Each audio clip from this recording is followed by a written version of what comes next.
Let's go ahead and turn off dark mode on our phone. The first place you want to go is the settings, and then scroll down until you get to display and brightness. Tap on that, and here you can switch from dark to light, and then you have light mode. Dark mode is off.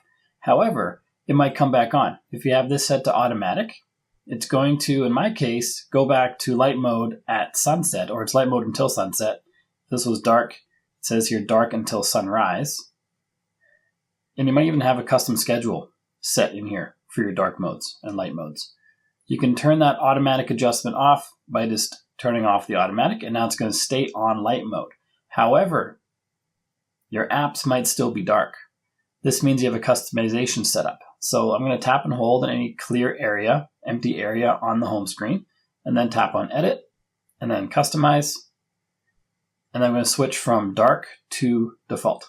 And then most apps will be back to the proper light colors. Some will have their own internal darkness settings, which would also affect the app's appearance. So you might have to go into each app that is dark and fix it to make it light. But in my case, this is good enough. But you can tap into stocks and then might have a dark mode setting to make this icon light again.